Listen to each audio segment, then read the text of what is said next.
para dar esta clase. Señor, ayúdame, Señor, porque tú sabes que soy débil y que cometo muchos errores, Padre.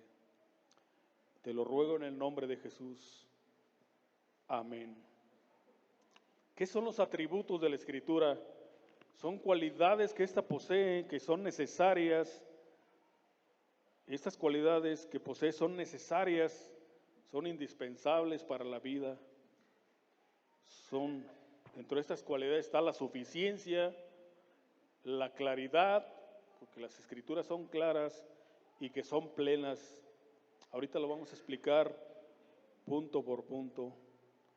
Y el primer punto que vamos a ver, la primera confesión de fe, es el punto número 20. Los creyentes viven, ¿sí se alcanza a ver? Apaguen las luces si gustan. Los creyentes viven por cada palabra que procede de la boca de Dios. ¿A quién le tocó el texto número 1, que es Mateo 4:4? Adelante, hermana.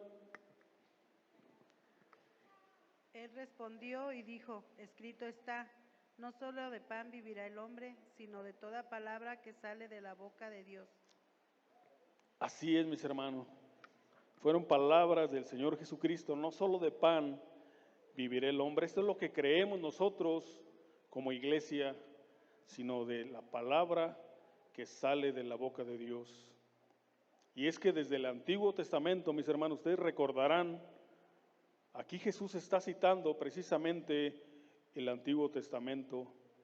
Y durante toda la Escritura, tanto en el Antiguo Testamento como los que seguían a Jesús, y como ahora nosotros, tenemos que ver la necesidad, lo indispensable, lo imprescindible que es para la iglesia y para cada uno de nosotros la palabra de Dios. Es vital, mis hermanos. Sin ella moriríamos de hambre espiritual y de sed espiritual. Recuerden lo que Jesús está citando el Antiguo Testamento, algo que le dijo a Moisés y al pueblo de Israel en Deuteronomio 8. Y te acordarás de todo el camino por donde te ha traído Jehová tu Dios estos 40 años en el desierto, para afligirte, para probarte, para saber lo que había en tu corazón, si habías de guardar o no sus mandamientos, y te afligió y te hizo tener hambre, pero esa hambre era hambre física, y dice el Señor, y te la sustentó con maná, comida que no conocías tú ni tus padres la habían conocido, para hacerte saber que no solo de pan vivirá el hombre, sino de todo lo que sale de la boca de Dios, vivirá el hombre. Y también Jesús, a la gente que le seguía en ese tiempo, cuando estuvo Jesús aquí en la tierra, en Juan 6:30, los que le seguían le dijeron: ¿qué señal pues haces tú para que veamos y te creamos? ¿Qué obra haces? Nuestros padres, citando esto mismo de Deuteronomio, comieron el maná en el desierto, como está escrito, pan del cielo les dio a comer.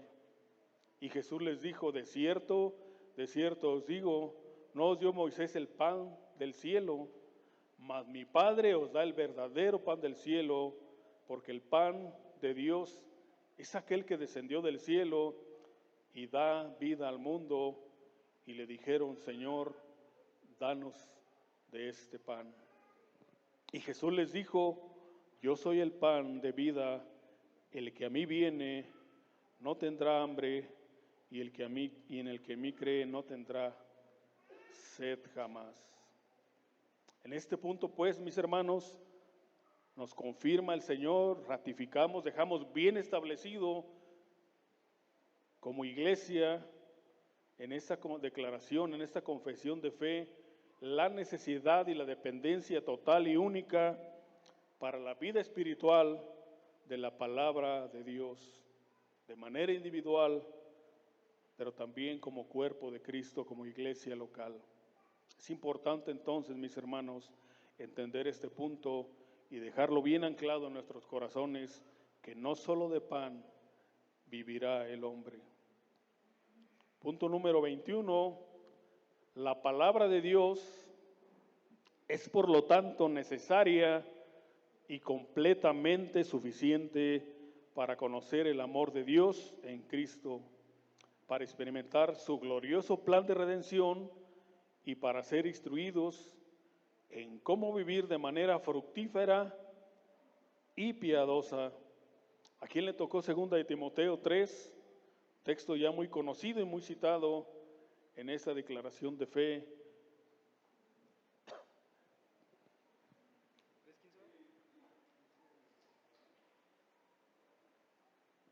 Y que desde la niñez has sabido las sagradas escrituras, las cuales te pueden hacer sabio para la salvación por la fe que es en Cristo Jesús.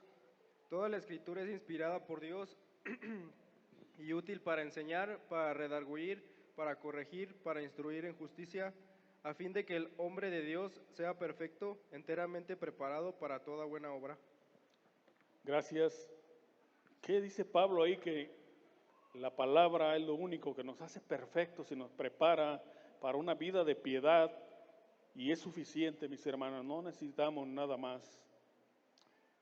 Y aquí voy a hacer referencia también a esto de la necesidad y de la suficiencia de la palabra de Dios, que nos alimenta y que nos nutre y no necesitamos nada más. Lo mismo pasó en el Éxodo con el maná, que era un alimento divino, que como ya sabemos Dios hizo llover del cielo, era un alimento poco apetecible al aspecto cada día durante los 40 años que el pueblo judío pasó en el desierto. Tras huir de Egipto, Dios les alimentó. Como vemos en Éxodo 16:31, los israelitas llamaron maná a ese alimento, que era blanco como la semilla de cilantro, en otras versiones dice de culantro, y tenía un gusto parecido a obleas con miel. En ese contexto del Éxodo, el maná se describe como un sustento providencial que garantizó la supervivencia del pueblo de Israel en el desierto. Es el mismo alimento que citaban los que seguían al Señor, pero ahora sabemos que el verdadero pan del cielo que sustenta nuestra vida es la palabra de Dios, como queremos establecer. Hermanos, ¿tú te has preguntado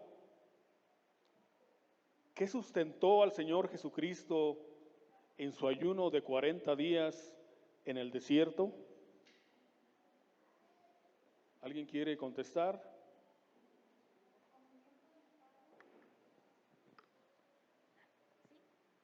La comunión con el Padre.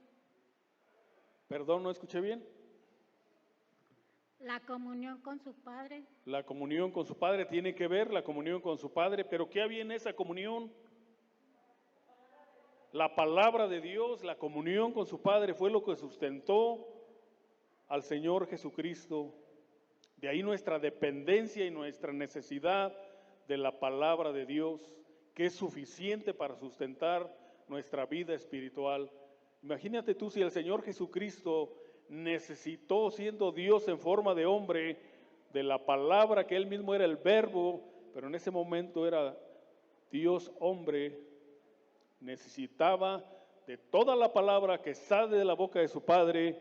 ¿Cuánto más tú y yo necesitaremos como iglesia y de manera individual necesariamente depender totalmente para nuestra vida espiritual de esa palabra que sale de la boca de Dios? Por eso es importante establecer la necesidad, la suficiencia que como iglesia tenemos, dejar bien establecidos, bien anclados, te repito, estos puntos de vivir y depender únicamente de la palabra de Dios. En lo natural, mis hermanos, existen superalimentos, y aquí hay unos hermanos que son nutriólogos, no me dejarán mentir, que tienen vitaminas, minerales, antioxidantes, grasas saludables, y que son muy recomendados por los nutriólogos Bueno, pues el maná era un superalimento que contenía todos los nutrientes necesarios y suficientes para los israelitas para transitar esos 40 años en el desierto. Para nosotros los creyentes la palabra de Dios es necesaria y suficiente para mantenernos vivos y fortalecidos en nuestro ser interior. Dios en su sabiduría incluyó en su palabra todo lo necesario para estar completos, ser perfectos y vivir una vida de piedad como iglesia e individualmente.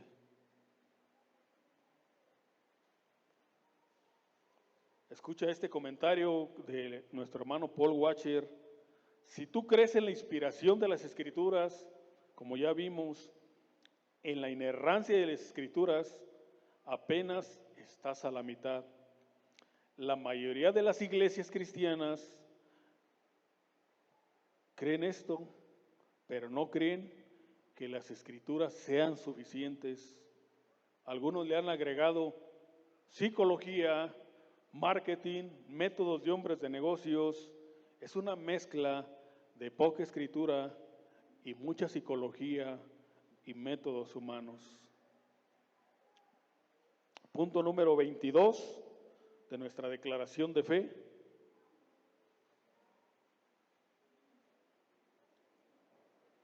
Yo creo ya lo estás leyendo ahí. La palabra de Dios es clara y es todo lo que necesitamos para conocer a Dios, amarlo y tener comunión con Él. Dios puede ser claramente conocido y entendido a través de medios ordinarios sin tener que apelar a ninguna autoridad humana, y ahorita lo vamos a explicar un poco más.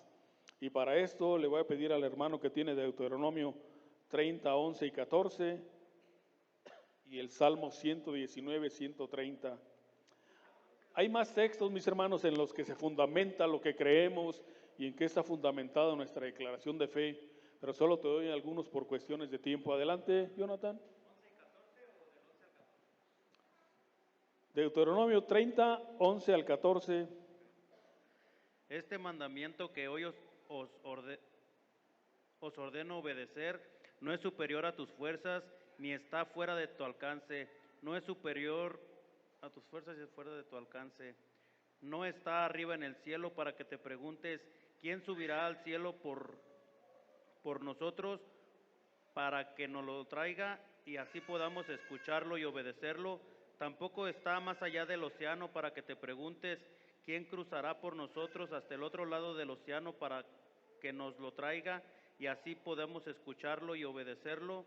No, la palabra está muy cerca de ti, la tienes en la boca y en el corazón para que la obedezcas.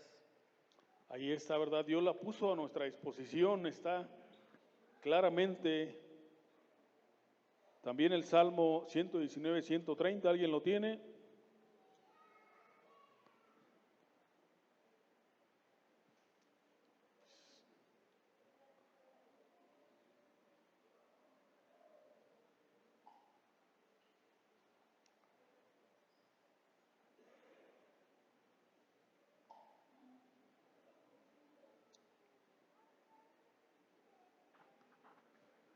La exposición de tus palabras nos da luz y da entendimiento al sencillo.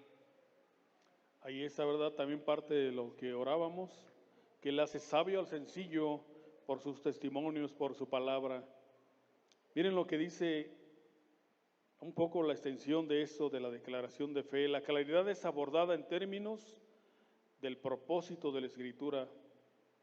Lo que está claro, lo que nos deja ver el Señor es todo lo que necesitamos saber para conocer a Dios, amarlo y tener comunión con Él.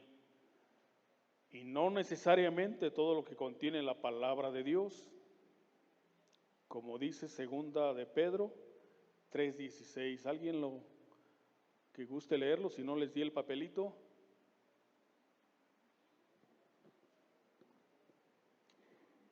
Este es un punto que yo a la primera que lo leí no entendí bien, por eso es importante que quede bien claro. Segunda de Pedro 3:16.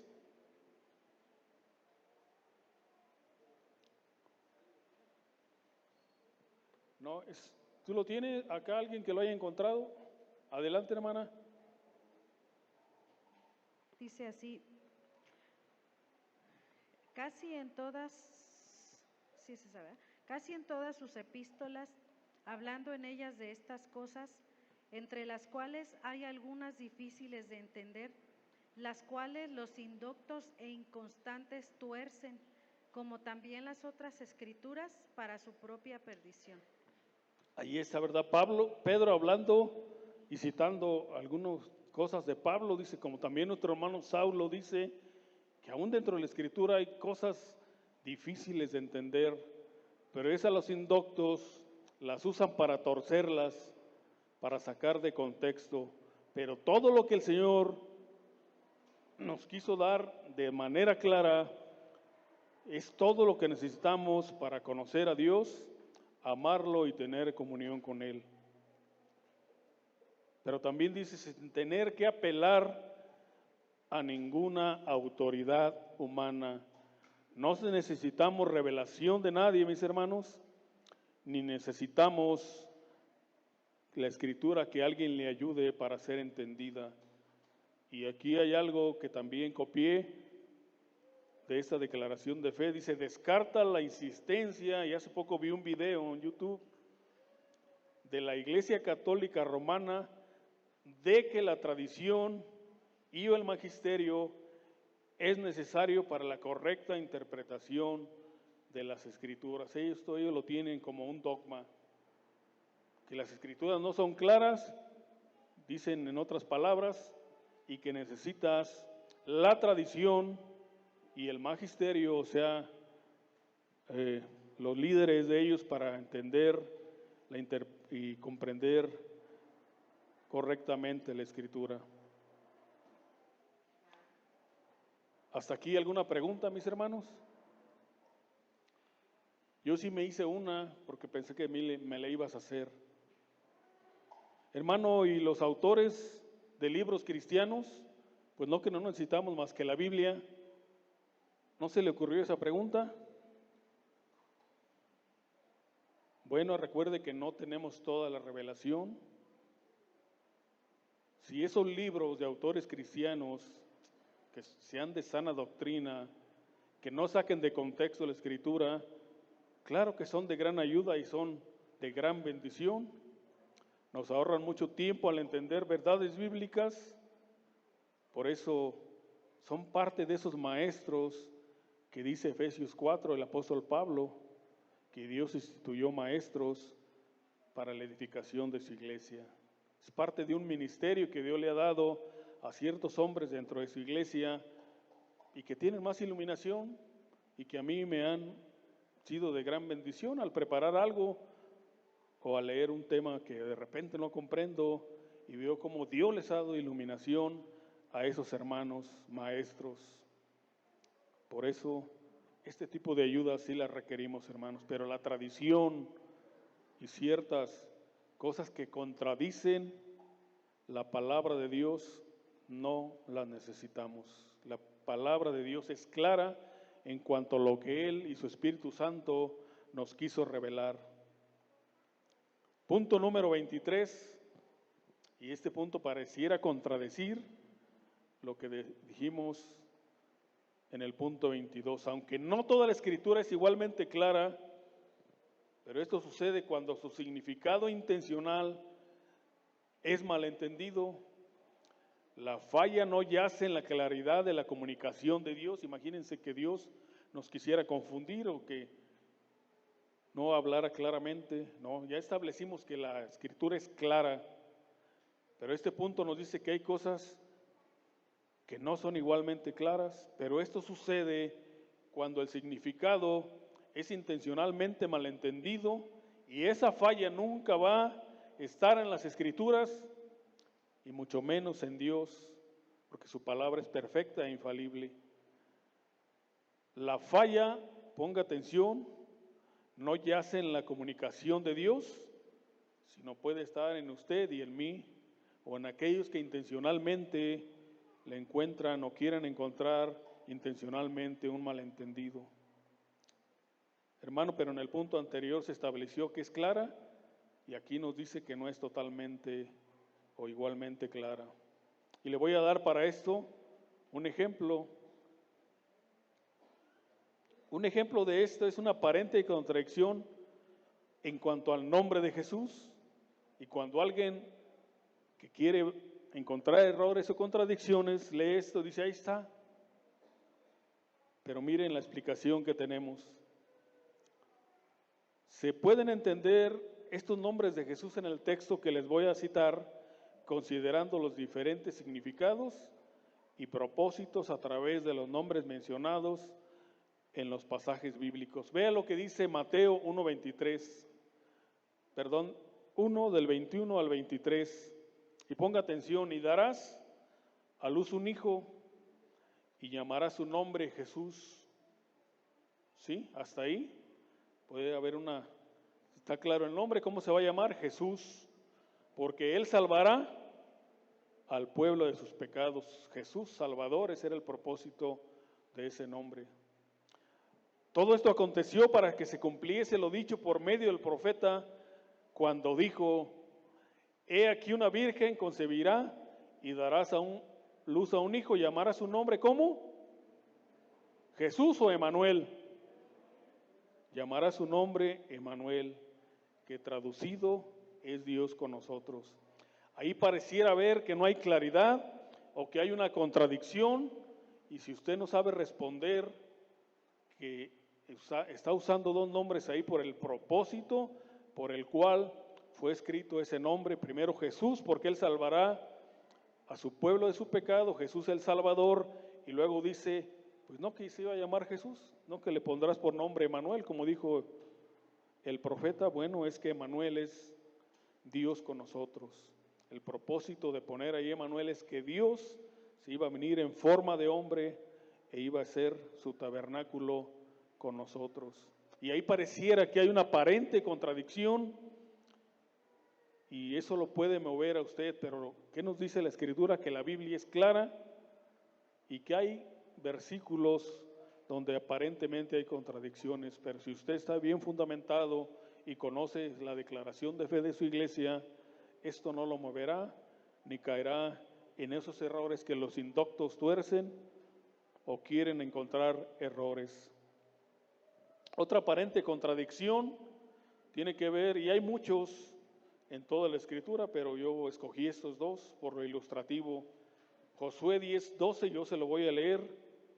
Entonces Josué habló a Jehová el día en que Jehová entregó al amorreo delante de los hijos de Israel, y dijo en presencia de los israelitas, Sol, detente en Gabaón, y tú luna en el valle de Jalón.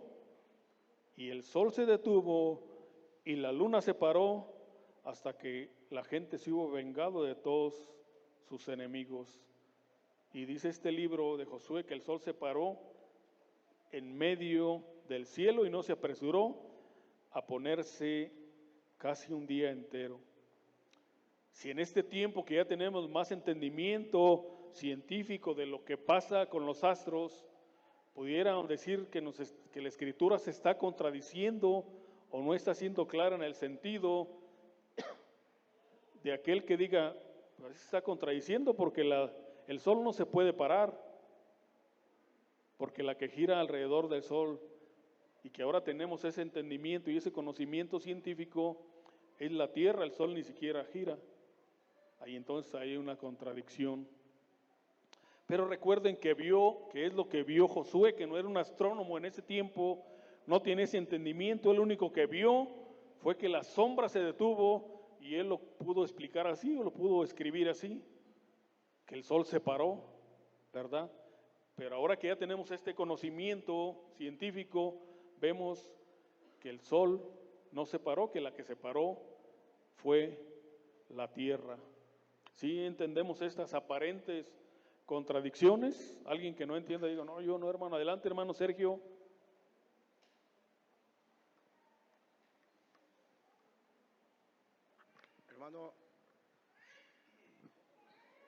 Hermano, también hay una cosa que sería bueno notar, de que a veces no es tanto la equivocación, sino, por ejemplo, donde dice el profeta que dice, he aquí una virgen concebirá y dará a luz un hijo y llamará su nombre Emmanuel. Ahí está escrito en un lenguaje y cuando dice en Mateo 1:23 y dará a luz un hijo y llamará su nombre Jesús, ahí está escrito en otro lenguaje. Pero si vemos etimológicamente es decir, uno está escrito en hebreo y el otro está escrito parece que en griego, creo que el de Mateo. Pero si vemos las raíces etimológicas, los nombres tienen el mismo significado. Entonces, por eso a veces se puede interpretar como si estuviera un error, pero los nombres vienen siendo los mismos. Es como cuando hablamos de la palabra Hades y Seol. Así es. Sí, Gracias, hermano. Muchas gracias por esa aportación, hermano Sergio. Y esto es nada más para que tengamos un contexto general. Dice el tema que los indoctos tuercen o le buscan, y no es tanto que no haya claridad, sino que ellos siempre están buscando esas cosas, pero la palabra es clara. Y por eso el dejar bien establecido qué creemos como iglesia y que usted conozca qué está creyendo, qué creemos como iglesia, que no son doctrinas de hombres, y creer la suficiencia y creer la inerrancia y la perfección de las Escrituras, tan así que Dios es el autor, ¿verdad?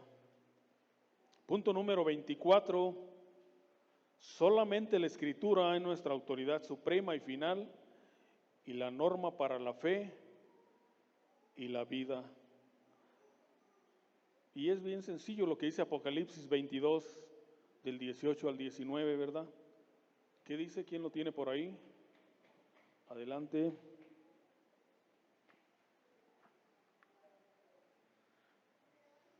Yo testifico a todo aquel que oye las palabras de la profecía de este libro.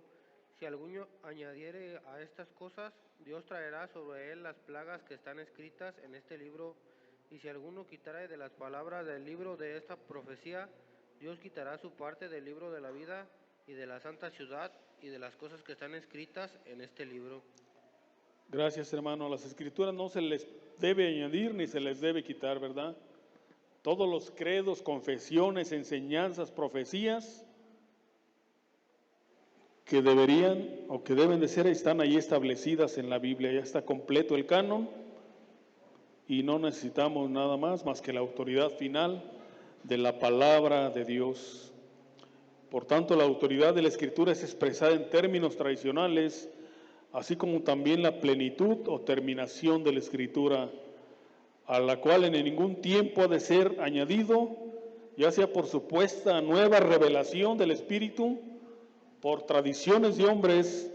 Después del movimiento de la Reforma Protestante, se hizo necesario resumir todo ese nuevo entendimiento teológico con tal de que otros, como nosotros en este tiempo, pudiéramos visualizarlo de manera sencilla, pero no simplista. Esto dio origen a las 5 famosas frases de la Reforma: sola fe, solo la gracia, solo Cristo y solo a Dios la gloria. Y claro, la que estamos tocando en este día, solo la Escritura.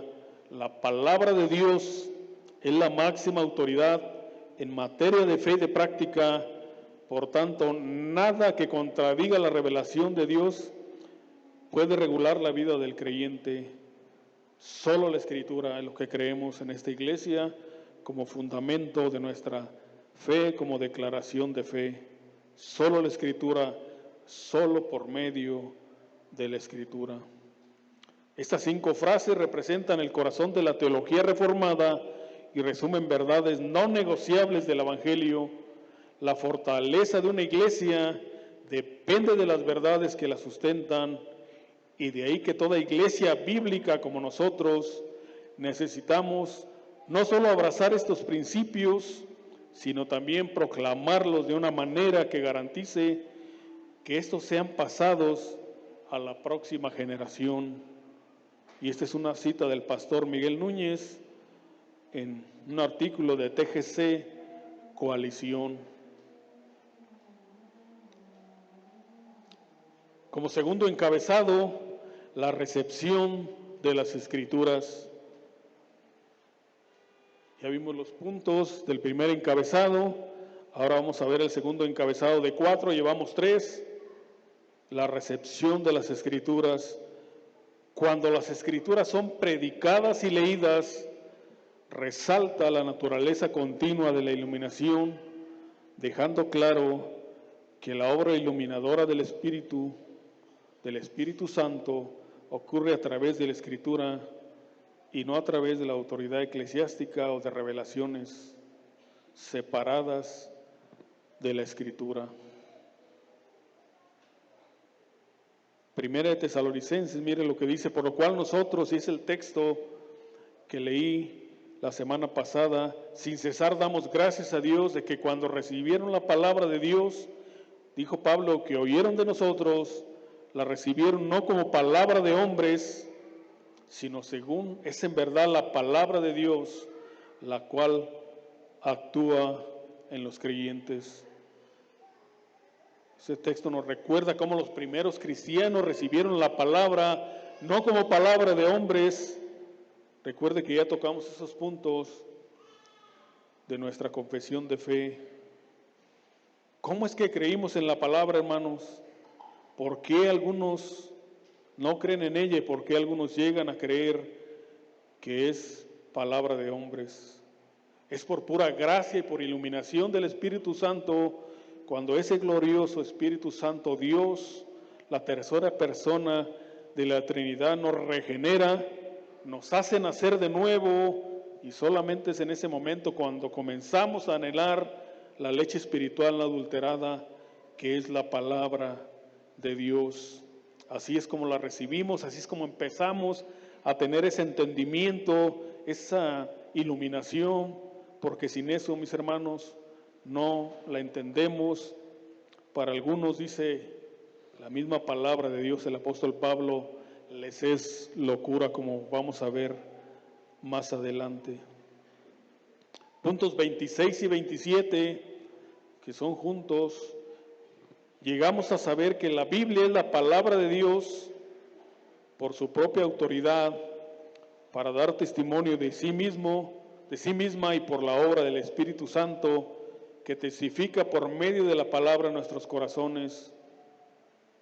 Segunda de Pedro 1, 17 y 19, Pedro hace mención del momento en que junto con Juan y Jacobo son llevados por Jesús al monte de la transfiguración. ¿Alguien que lo quiera leer, por favor? Segunda de Pedro 1, 17 al 19.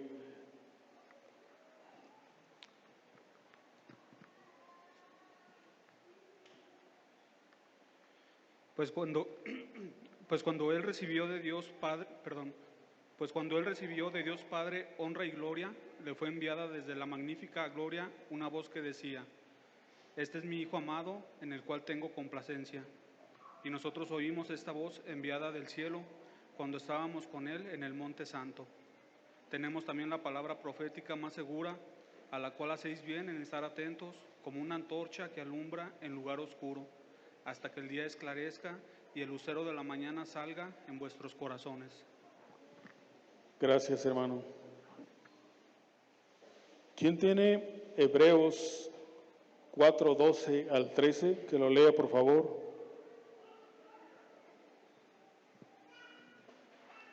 Porque la palabra de Dios es viva y eficaz y más cortante que toda espada de dos filos y penetra hasta partir el alma y el espíritu, las coyunturas y los tuétanos, y discierne los pensamientos y las intenciones del corazón.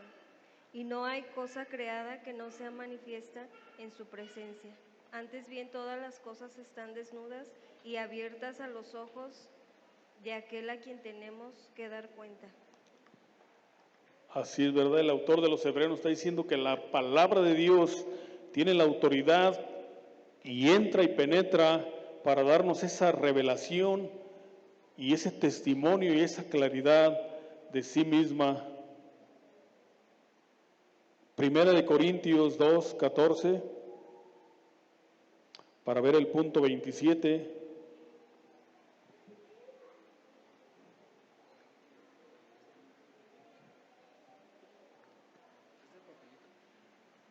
El que no tiene el Espíritu no acepta lo que procede del Espíritu de Dios, pues para él es locura. No puede entenderlo porque hay que discernirlo espiritualmente. Amén. La palabra de Dios para el hombre natural es locura porque no la puede discernir espiritualmente. Es por la obra del Espíritu Santo, mis hermanos, únicamente en el momento que nacemos de nuevo. Salmo 119, ahí de varios textos, versículos 18, 27, 34 y 73, en voz clara, por favor. Salmo 119, 18 dice: ábreme los ojos para que contemple las maravillas de tu ley. Amén. 27, hazme entender el camino de tus preceptos y meditaré en tus maravillas. 34, dame entendimiento para seguir tu ley y la cumpliré de todo corazón. Y 73, ¿ya? Bueno, en estos versículos vemos cómo es a través de que el Espíritu Santo nos da ese entendimiento, abre nuestros ojos, nos hace nacer de nuevo, que esa escritura la podemos recibir en nuestro espíritu. De otra forma, no la entenderíamos porque estamos muertos en nuestros delitos y pecados. Y el hombre natural, el hombre que no es regenerado, que no ha nacido de nuevo, estas palabras le son locura. No las entiende, no recibe las cosas del Espíritu porque le son locura. Es claro entonces que si la recibimos es por gracia y por la única iluminación y revelación del Espíritu Santo que obra en nosotros. Puntos 28 y 29, cuando las Escrituras se predican y leen, el Espíritu se deleita en iluminar nuestras mentes para que nosotros entendamos, atesoramos y obedezcamos su palabra. Primera de Timoteo 4:13 y segunda de Timoteo 4:1 y 2. ¿Quién los tiene por ahí?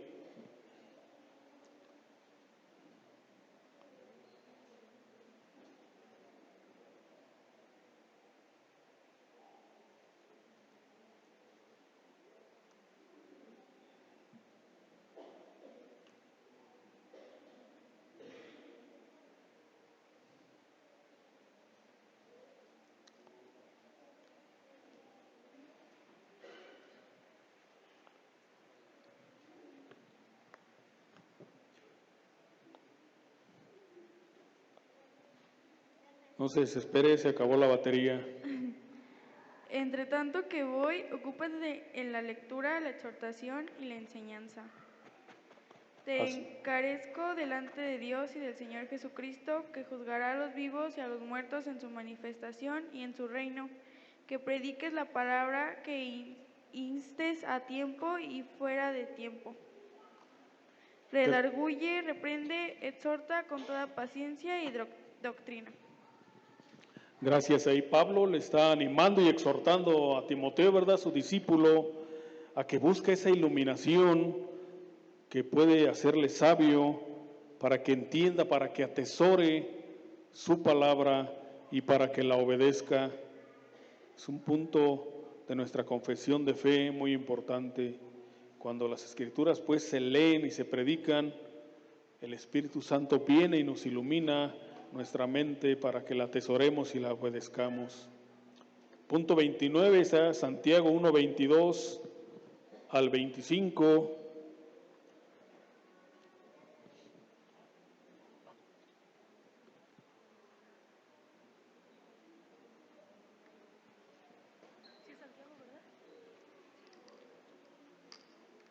Pero sed hacedores de la palabra y no tan solamente oidores, engañándonos a vosotros mismos, porque si uno es oidor de la palabra, pero no hacedor de ella, Este es semejante al hombre que considera en un espejo su rostro natural, porque el que se considera a sí mismo y se va y luego olvida cómo era, mas el que mira atentamente en la perfección de la ley, la de la libertad, y persevera en ella, no siendo oidor olvidadizo, sino hacedor de la obra, este será bienaventurado en lo que hace. Gracias, ahí está, ¿verdad? En obedecer, no ser tan solo oidores, sino hacedores, porque pues de nada sirve solamente ser oidor. Ya oyó usted la predicación, pero sale y no la practica y no la obedece. El significado que Dios se propuso comunicar se revela a través de las intenciones de los autores humanos inspirados, confiriendo a la verdad de la palabra de Dios una firme realidad histórica.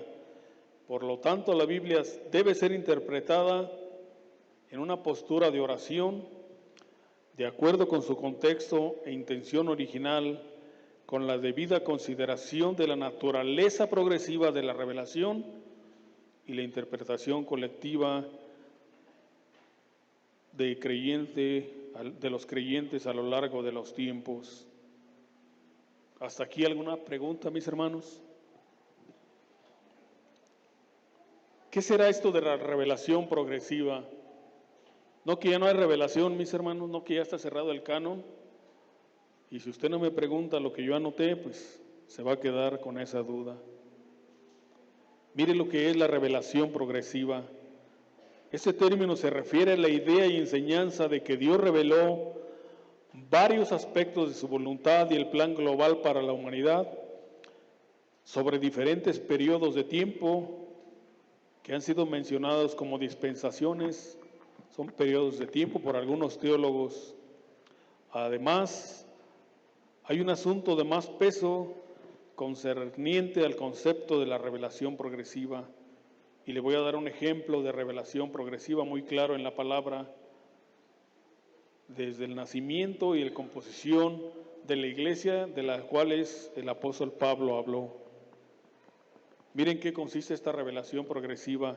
Yo, Pablo, prisionero de Cristo Jesús, por vosotros los gentiles, si es que habéis oído de la administración de la gracia de Dios que me fue dada para con vosotros, que por revelación me fue declarado el ministerio, como antes lo he escrito brevemente, leyendo lo cual podéis entender cuál sea mi conocimiento en el ministerio de Cristo, misterio que en otras generaciones no se dio a conocer a los hijos de los hombres, como ahora es revelado a sus santos apóstoles y profetas por el Espíritu.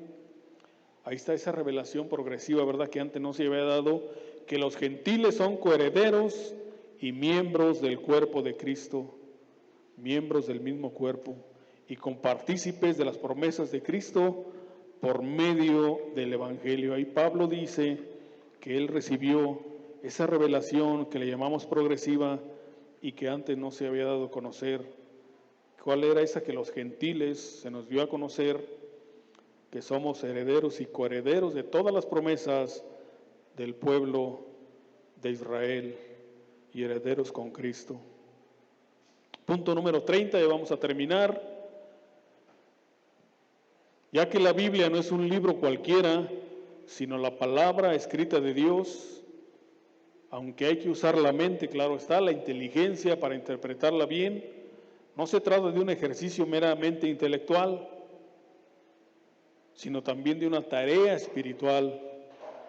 Conviene una actitud de reverencia, humildad y fe, y conviene orar antes, durante y después del trabajo de interpretar la Biblia. Segunda de Timoteo 2:15. ¿Quién lo lee, por favor?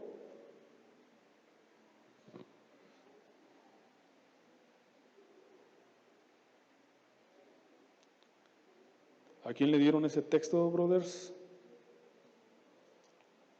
Levante la mano. Adelante, Lalo.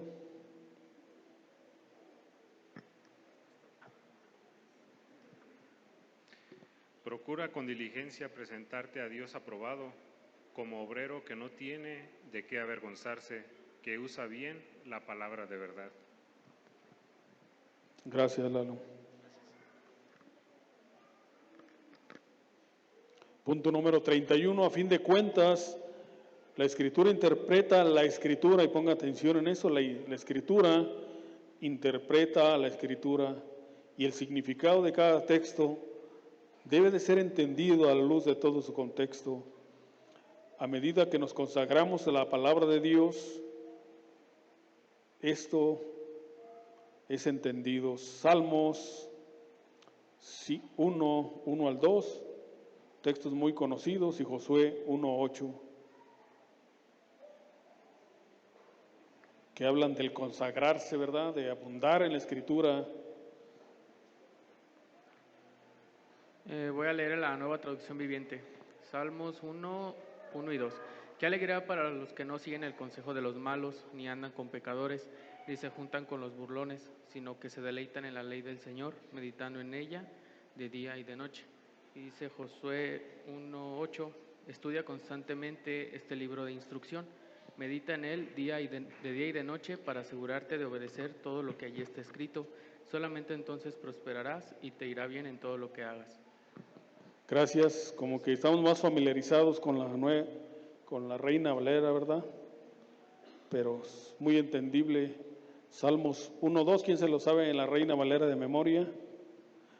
Bienaventurado el varón, ¿sí?, que no anduvo en consejo de malos, ni en silla de escarnecedores se ha sentado, sino que en la ley de Jehová está su delicia, y en ella medita de día y de noche. Será como árbol plantado junto a las corrientes de las aguas. Y es importante, ¿verdad?, lo que nos está diciendo este punto de la confesión de fe, abundar en la palabra, estar ahí pegados, consagrarnos a la palabra de Dios. Y Josué 1:8 lo que dice es también: nunca se aparte de tu boca este libro de la ley.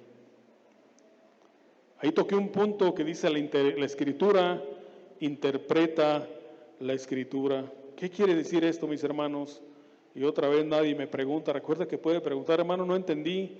¿Qué quiere decir eso, que la Escritura interpreta la Escritura? Bueno, una de las principales reglas de interpretación bíblica, de la hermenéutica bíblica, que la hermenéutica es la ciencia de la interpretación de los textos y de los libros y de las epístolas, una de sus principales reglas es que la Escritura interpreta la Escritura. Usted no puede interpretar lo que usted quiera.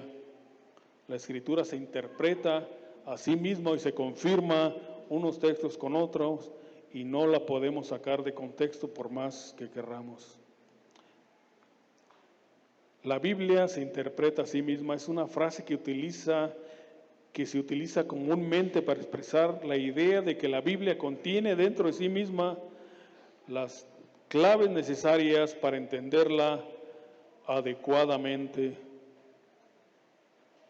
Punto número 32, y para terminar, ¿hasta aquí alguna duda, hermanos? Me gustaría que preguntaran algo, y que si no me lo sé, bueno, pues aquí están algunos hermanos que también han estudiado la confesión de fe. Está el pastor, está el hermano Gabriel, Leo, alguien más, hermano Sergio, algunos hermanos, que si usted tiene alguna duda y no ha entendido hasta aquí parte de lo que hemos explicado, o si no le quedó claro, podemos abundar un poco en eso. Estamos a muy buen tiempo. O dice: todo me quedó claro, hermano. O les voy a decir como en la escuela, cuando me toca ir a cubrir un grupo y nadie pregunta: o soy muy buen maestro o ya quieren que me vaya. Y casi siempre es la segunda, ¿verdad? Y entonces, si hemos entendido, mis hermanos, la importancia de una confesión de fe, de establecer los puntos doctrinales, qué es lo que creemos acerca de la Escritura, para que esta iglesia esté bien fundamentada en las doctrinas bíblicas, de las cuales nos preciamos en nuestro nombre, Iglesia Bíblica. Imagínense que nos llamamos Iglesia Bíblica y que nuestra regla de fe no sea la palabra de Dios. Seríamos totalmente incoherentes, ¿verdad? De ahí la importancia, mis hermanos, y le doy gracias a Dios porque la mayoría se quedaron me hicieron ponerme más nervioso porque siempre se quedaban poquitos y ahora vi más gente.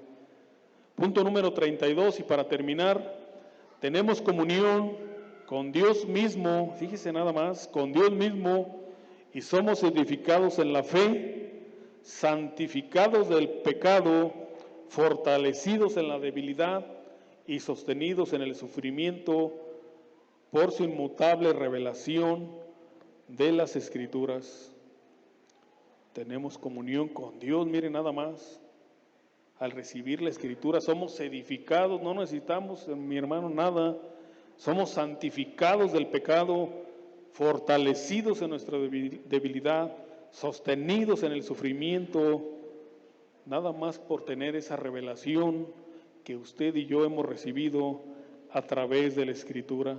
¿Qué más necesitamos, mis hermanos? ¿A quién le di los últimos textos para leer? ¿Quién los tiene?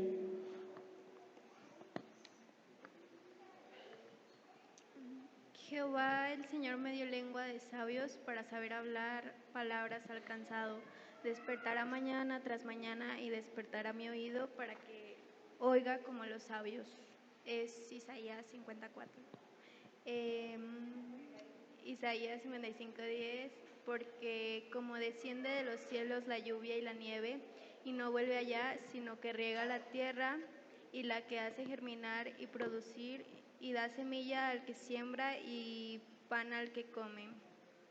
Hechos 20:32. Y ahora, hermanos, os encomiendo a Dios y a la palabra de su gracia, que tiene poder para sobreedificaros y daros herencia con todos los santificados. Ahí está, ¿verdad? El autor de Hechos, Lucas, diciendo que la palabra de Dios tiene ese poder para sobreedificarnos. Y el texto que leí, Dana, de Isaías, así como desciende, dice el Señor, la lluvia y la nieve a la tierra y la riega, así su palabra va a cumplir el propósito para el cual Dios la envió. Él va a hacer brotar y va a hacer producir de nuestro corazón vida y vida abundante.